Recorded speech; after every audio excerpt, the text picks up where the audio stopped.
ہر گروہ کے لیے ایک مدت مقرر ہے، پھر جب وہ مدت پوری ہو جاتی ہے تو پھر اس گروہ کی گرفت کے لیے ایک گھڑی بھر کی بھی تقدیم و تاخیر نہیں ہو سکتی۔ اے بنی آدم، اگر تمہارے پاس تمہیں میں سے رسول آئیں جو تمہارے سامنے میری آیات بیان کریں، تو جو شخص نافرمانی سے بچا رہا اور اپنی اصلاح کر لی تو ایسے لوگوں کے لیے نہ کوئی خوف ہوگا نہ وہ غمگین ہوں گے، اور جن لوگوں نے ہماری آیات کو جھٹلا دیا اور ان سے اکڑ بیٹھے تو ایسے ہی لوگ دوزخ والے ہیں، وہ اس میں ہمیشہ رہیں گے۔ بھلا اس شخص سے بڑھ کر اور کون ظالم ہو سکتا ہے جو اللہ کے ذمے جھوٹ لگا دے، یعنی جو اللہ نے نہیں فرمایا وہ اللہ کی طرف سے پیش کرے، یا اس کی آیتوں کو جھٹلا دے، یعنی جو پیش کیا اس کو نہ مانے، جو نہیں پیش کیا اسے اللہ کا حکم بتائے۔ ایسے لوگوں کو ان کا وہ حصہ تو دنیا میں ملے گا ہی جو ان کے مقدر میں ہے، یہاں تک کہ جب ان کی روحیں قبض کرنے کے لیے ہمارے فرشتے ان کے پاس آئیں گے تو ان سے پوچھیں گے، وہ تمہارے الہ کہاں ہیں جنہیں تم اللہ کے سوا پکارا کرتے تھے؟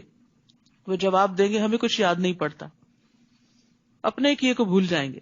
اس طرح وہ خود اپنے ہی خلاف گواہی دے دیں گے کہ وہ کافر تھے۔ اللہ تعالیٰ فرمائے گا، اچھا تو تم بھی انہی جماعتوں میں شامل ہو جاؤ جو تم سے پہلے جنوں اور انسانوں کی جماعتیں دوزخ میں داخل ہو چکی۔ جب بھی کوئی جماعت دوزخ میں داخل ہوگی تو اپنی پیش رو جماعت پر لعنت کرے گی، یہاں تک کہ جب سب کی سب جماعتیں دوزخ میں جمع ہو جائیں گی تو ہر پچھلی جماعت اپنے سے پہلے والی جماعت کے متعلق کہے گی، ہمارے رب یہ وہ لوگ ہیں جنہوں نے ہمیں گمراہ کیا تھا، لہٰذا ان کو آگ کا دگنا عذاب دے۔ اللہ تعالیٰ فرمائے گا، تم سبھی کے لیے دگنا ہے، لیکن یہ بات تمہاری سمجھ میں نہیں آ رہی، کیونکہ وہ تمہیں بھٹکانے کا سبب بنے اور تم دوسروں کو بھٹکانے کا۔ اور پہلی جماعت پچھلی کے متعلق کہے گی، آخر تمہیں ہم پر کون سی برتری حاصل ہے کہ تمہیں اکہرا عذاب ہو اور ہمیں دوہرا؟ لہٰذا تم بھی جو کچھ کرتے رہے ہو اس کے عذاب کا مزہ چکھو۔ بے شک وہ لوگ جنہوں نے ہماری آیات کو جھٹلایا اور ان سے اکڑ بیٹھے، ان کے لیے نہ تو آسمان کے دروازے کھولے جائیں گے، یعنی ان کی روحیں اوپر نہیں جا سکتی، واپس پٹخائی جاتی ہیں اسفل سافلین میں، اور نہ وہ جنت میں داخل ہو سکیں گے حتیٰ کہ اونٹ سوئی کے ناکے میں داخل ہو جائے، اور یہ تو پاسبل ہی نہیں۔ اور ہم مجرموں کو ایسی ہی سزا دیا کرتے ہیں، ان کے لیے بچھونا بھی جہنم کا ہوگا اور اوپر سے اوڑھنا بھی جہنم کا، اور ہم ظالموں کو ایسی ہی سزا دیا کرتے ہیں۔ البتہ وہ لوگ جو ایمان لائے اور نیک اعمال کیے، اور ہم ہر شخص کو اس کی طاقت کے مطابق ہی مکلف بناتے ہیں، تو یہی لوگ اہل جنت ہیں جس میں وہ ہمیشہ رہا کریں گے۔ ان اہل جنت کے دلوں میں اگر ایک دوسرے کے خلاف کچھ کدورت ہوگی تو ہم اسے نکال دیں گے۔ یہ ہے جنت کی اصل خوبصورتی، دل صاف ہوں گے، دلوں میں ایک دوسرے کے لیے محبت ہوگی۔ یاد رکھیے، جس گھرانے میں ایک دوسرے کے لیے محبت ہوتی ہے، وہ کٹیا بھی ہو، وہ جھونپڑی بھی ہو، وہ بڑی وسیع ہوتی ہے، اس میں بڑی خیر ہوتی ہے، اسے بڑا لطف ہوتا ہے۔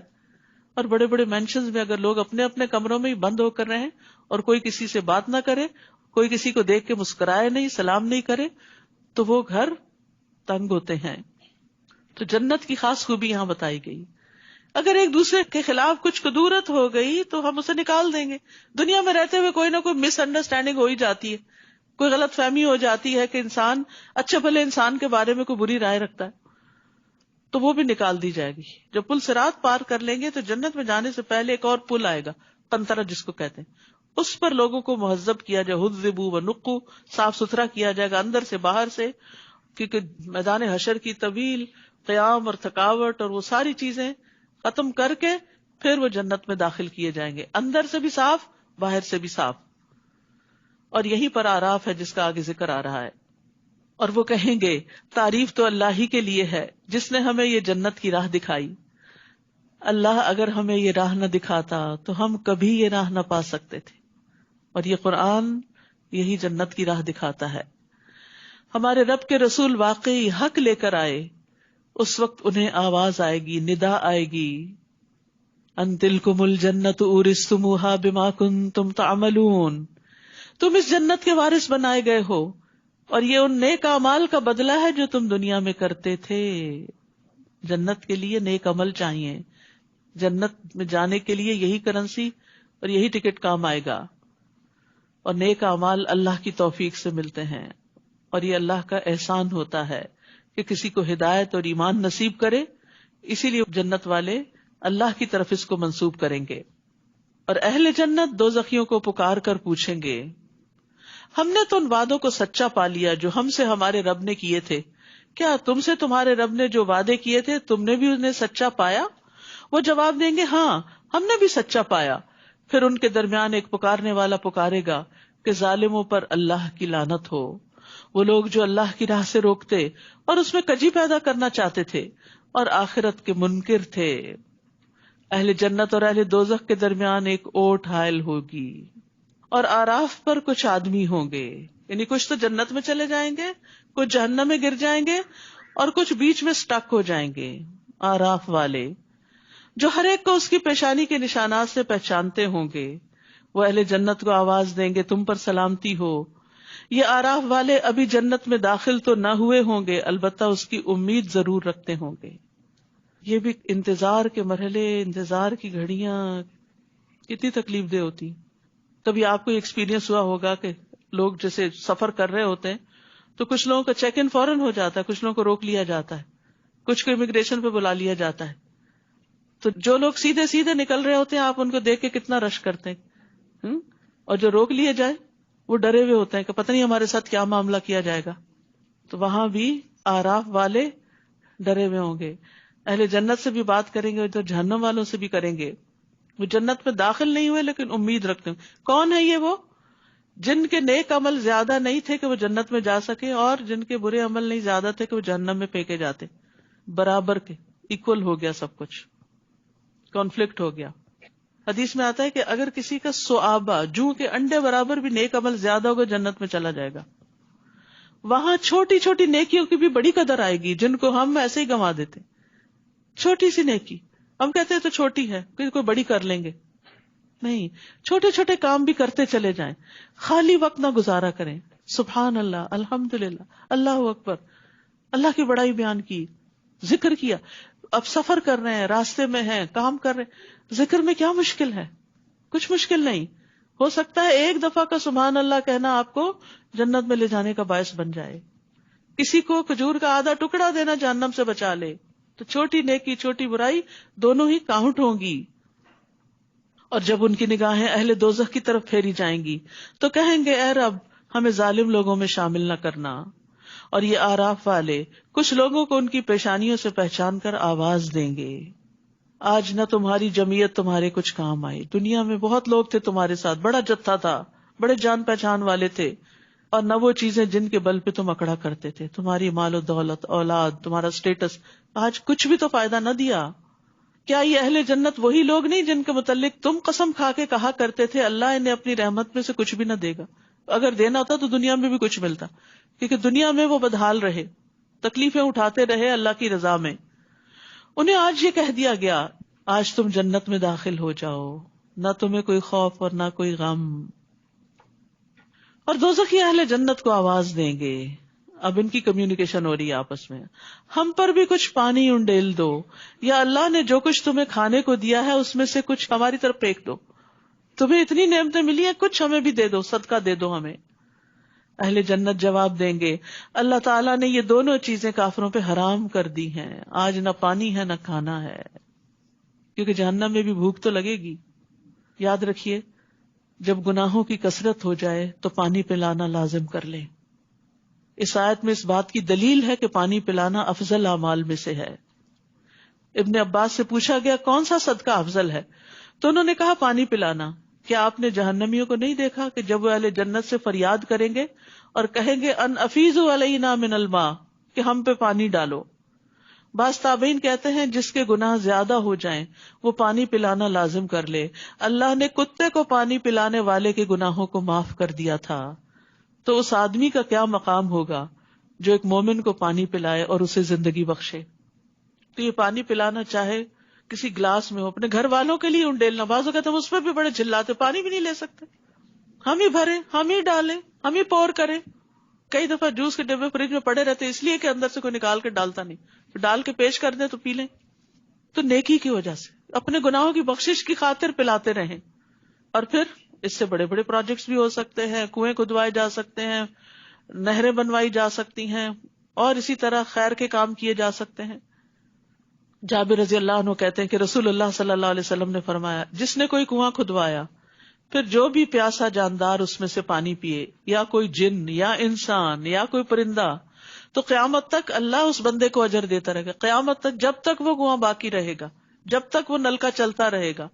سعید بن مسیب سے روایت ہے کہ سعد بن عبادہ رضی اللہ عنہ نبی صلی اللہ علیہ وسلم کے پاس آئے، پوچھا آپ کے نزدیک سب سے پسندیدہ صدقہ کون سا ہے؟ فرمایا پانی پلانا، اور پانی روکنا گناہ کا باعث ہے.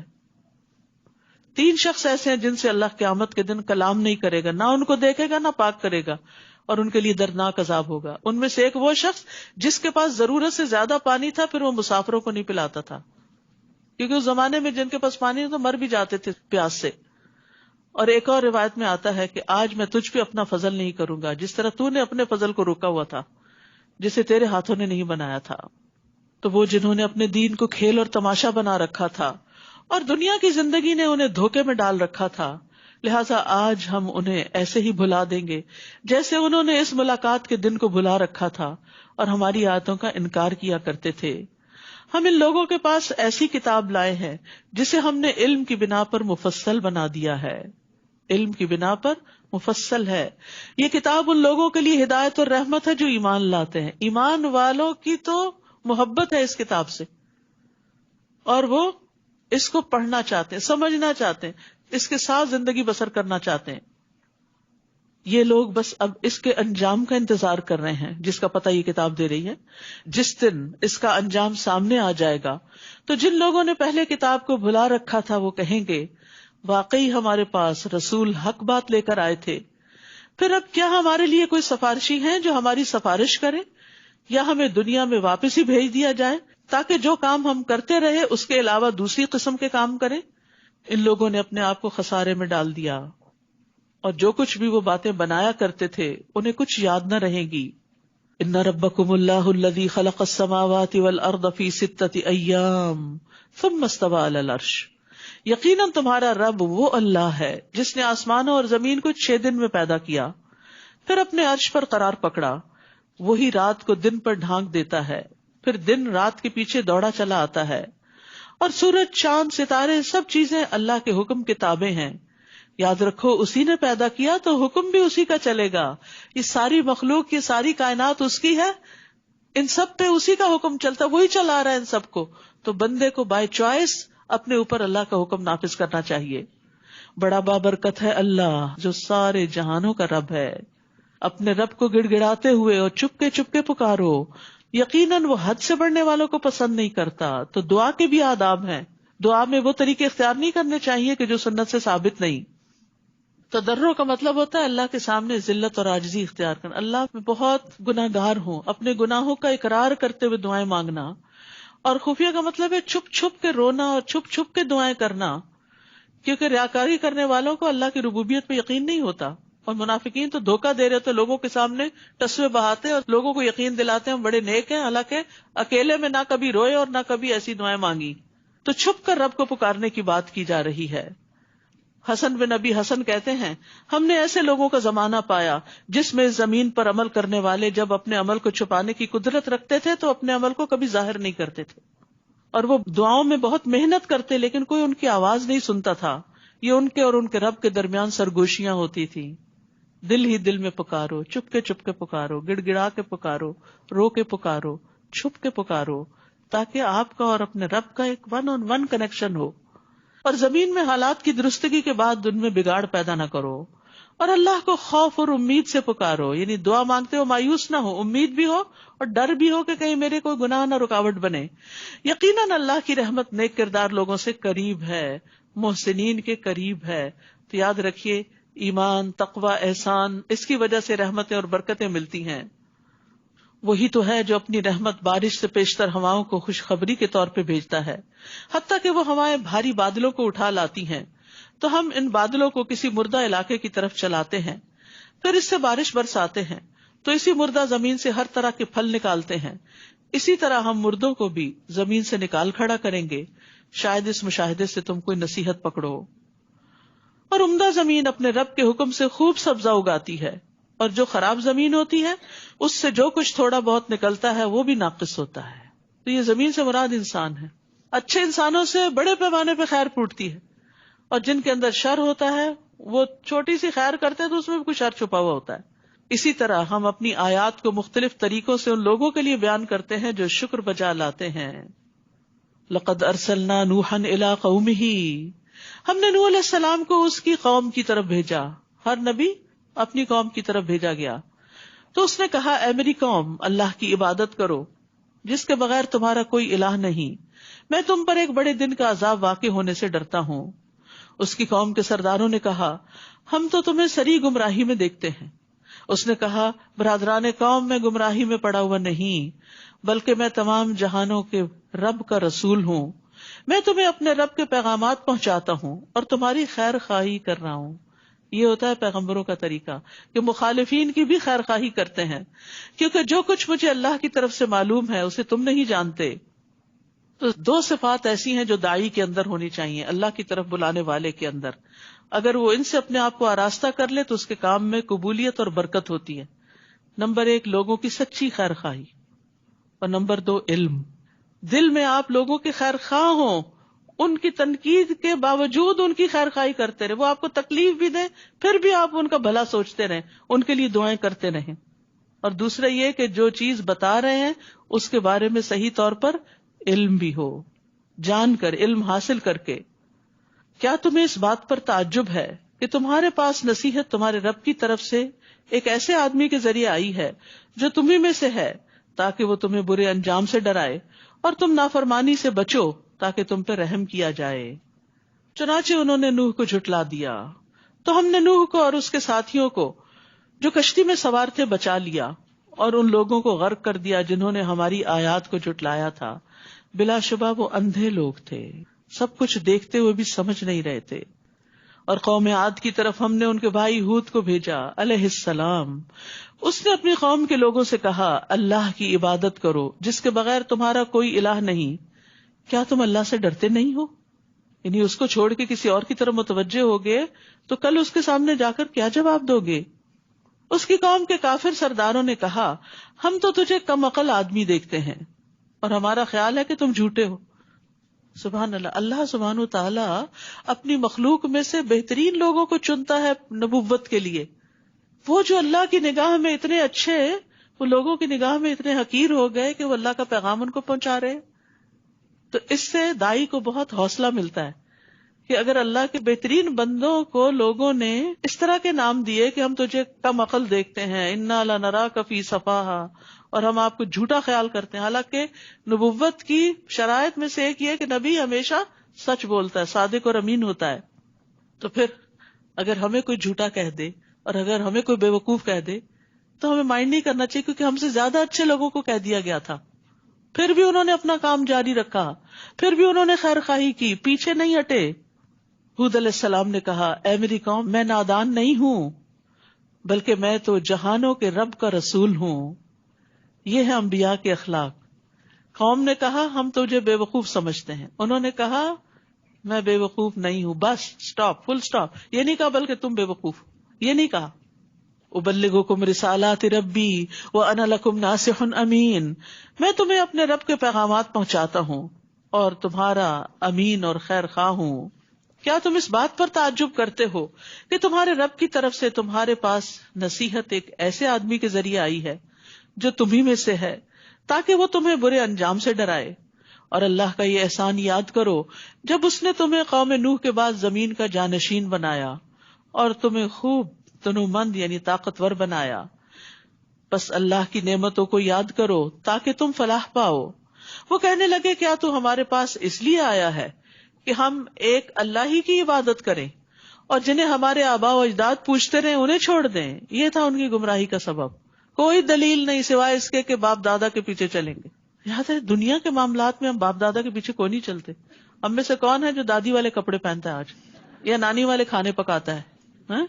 دنیا کے معاملات میں ہم ایڈوانس ہو گئے، نئی نئی چیزیں سیکھی، نئے نئے تجربے کیے، نئے نئے کام کیے. اور دین کے معاملے میں فرسودہ رسمیں، پرانے طریقے، باپ دادا کے طریقے. عجب منطق ہے. اور جنہیں ہمارے آباء و اجداد پوچھتے رہے انہیں چھوڑ دیں؟ اگر تو سچا ہے تو جس عذاب کی تو دھمکی ہمیں دیتا ہے وہ لے آ. ہود نے کہا علیہ السلام تمہارے رب کی طرف سے تم پر عذاب اور اس کا غضب ثابت ہو چکا ہے. کیا تم مجھ سے ایسے ناموں کے بارے میں جھگڑا کرتے ہو جو تم نے اور تمہارے آباء و اجداد نے رکھ لیے ہیں؟ یعنی خود بخود تم نے ان سے کچھ خوبیاں منسلک کر دی، بتوں کو اپنا حاجت روا سمجھ لیا، جیسے آج مسلمانوں نے اللہ کے نیک بندوں کو اپنا حاجت روا بنا رکھا ہے کہ وہ مشکل کشا ہے، وہ گنج بخش ہے اور وہ فلاں ہے. تو یہ تو خود بخود تم نے نام دے دیے جن کے لیے اللہ نے کوئی سند نہیں اتاری. سو اب تم بھی انتظار کرو اور میں بھی تمہارے ساتھ انتظار کرتا ہوں. پھر ہم نے اسے اور اس کے ساتھیوں کو اپنی مہربانی سے بچا لیا اور ان لوگوں کی جڑ کاٹ دی جنہوں نے ہماری آیات کو جھٹلایا تھا اور ایمان لانے والے نہیں تھے. اور سمود کی طرف ان کے بھائی صالح کو بھیجا علیہ السلام. اس نے اپنی قوم کے لوگوں سے کہا، اللہ کی عبادت کرو جس کے بغیر تمہارا کوئی الہ نہیں. تمہارے پاس تمہارے رب کی طرف سے واضح معجزہ آ چکا ہے. یہ اللہ کی اونٹنی تمہارے لیے معجزہ ہے. وہ اونٹنی ایک چٹان سے نکلی تھی، انہوں نے معجزہ مانگا تھا، اللہ نے بھیج دیا. اللہ کی زمین پر اسے چرنے دو اور اسے برے ارادے سے ہاتھ نہ لگاؤ ورنہ ایک دردناک عذاب تمہیں آ لے گا. کیونکہ وہ ان کا سارا پانی پی جاتی تھی، معجزہ مانگ کے پھنس گئے. اور وہ وقت یاد کرو جب قوم عاد کے بعد اللہ نے تمہیں جانشین بنایا، یعنی زمین میں تمہیں اٹھایا، تمہیں بسایا، تمہیں ترقی دی، تمہیں اس علاقے میں آباد کیا. تم زمین کے ہموار میدانوں میں محلات بناتے ہو اور پہاڑوں کو تراش تراش کر گھر بنا لیتے ہو. اتنا زبردست آرکیٹیکچر اور کنسٹرکشن کا طریقہ تھا ان کا.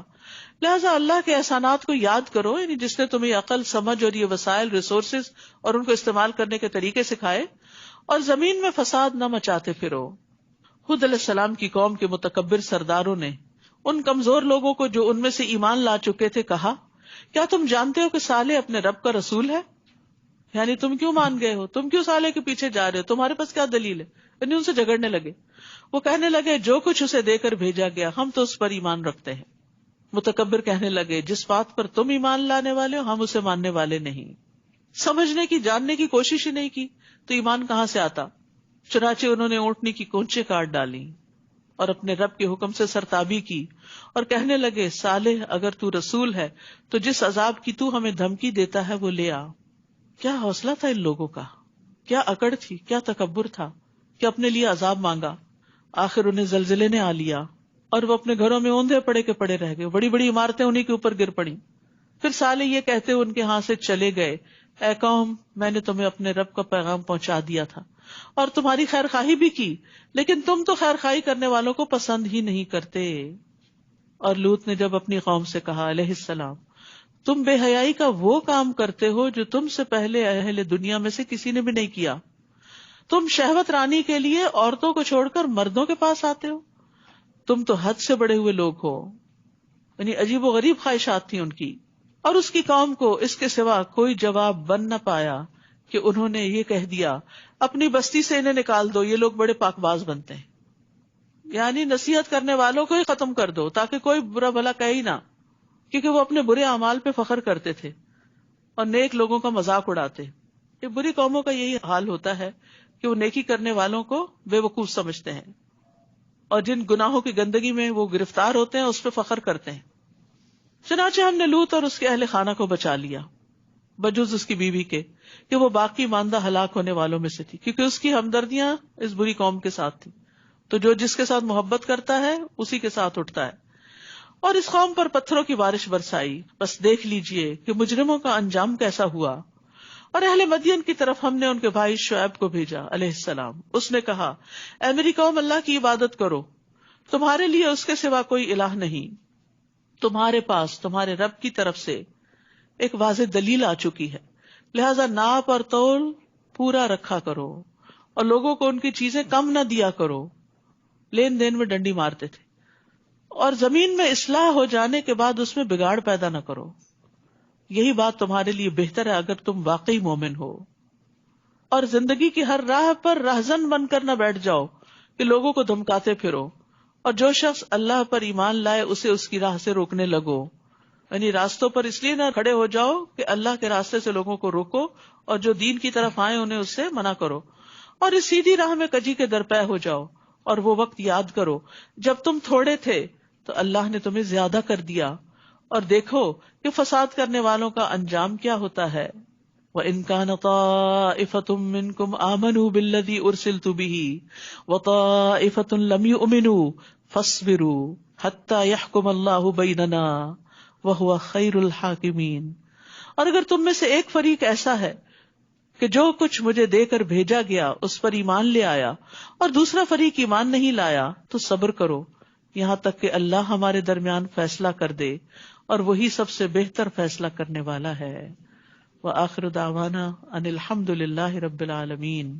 سبحانک اللہم وبحمدک اشہد ان لا الہ الا انت استغفرک واتوب الیک. السلام علیکم ورحمۃ اللہ وبرکاتہ.